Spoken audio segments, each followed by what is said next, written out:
माझी उमेदवारी आदरणीय मोदीजींच्या आशीर्वादाने डिक्लेअर झाल्यानंतर मी वेळ मागितली साहेबांना, पण ते अतिशय व्यस्त असल्यामुळे आपल्याला सगळ्यांना माहीत आहे कसली व्यस्तता आहे ती, त्यामुळे माझं येणं झालं नाही.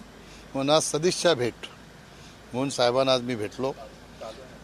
माझ्या लोकसभा क्षेत्रातील एकंदरीत एकूणच राजकीय परिस्थितीवर साहेबांशी चर्चा केली. साहेबांनी काही सूचना केल्या.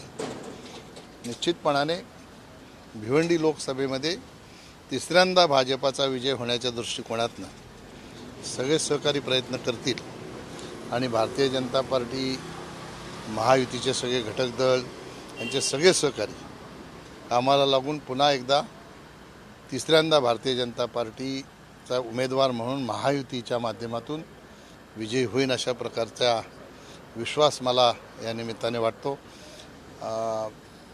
सगळेच लोक आज साहेबांच्या भेटीसाठी खरं तर उमेदवाऱ्या जाहीर झाल्यानंतर बऱ्याच लोकांना व्यस्ततेमुळे भेटता आलं नव्हतं. ते आज भेट घेऊन साहेबांचा आशीर्वाद घेतला. आणि भिवंडी लोकसभेमध्ये उमेदवारी जाहीर झाल्यापासून खऱ्या अर्थाने पक्षाच्या माध्यमातून पक्षाचे अध्यक्ष बावनकुळे साहेब यांच्या मार्गदर्शनाखाली सगळ्या विधानसभा वाईज आम्ही बैठका घेतल्या. एक शिवसेनेचा संवाद मेळावा झाला. त्याच्यामध्ये बांधकाम मंत्री रवींद्र चव्हाण आणि आम्ही दोघे त्याच्यामध्ये सहभागी झालो होतो.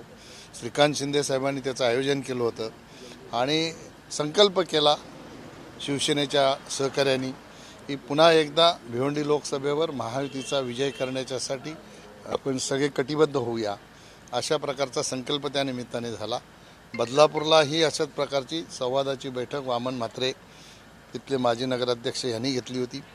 त्यानंतर सगळ्यात मित्रपक्षांना सोबत घेऊन अजून एक त्यांनी बैठकीचं आयोजन केलं.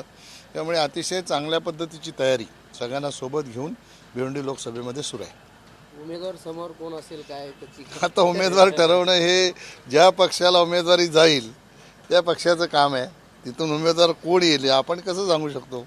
अजून हेच ठरत नाही की कुठल्या पक्षाला उमेदवारी जाणार आहे. सुरेश म्हात्रे यांची चर्चा जोरदार आहे. तर भारतीय जनता पक्षाचा म्हणून मला महायुतीने उमेदवार दिलेली आहे. समोर कोण येतो ते बघण्याचं काही कारण नाही. अजून त्यांना जर उमेदवारच ठरवता येत नसेल तर तिथली परिस्थिती कशी आहे तुम्ही समजून घ्या.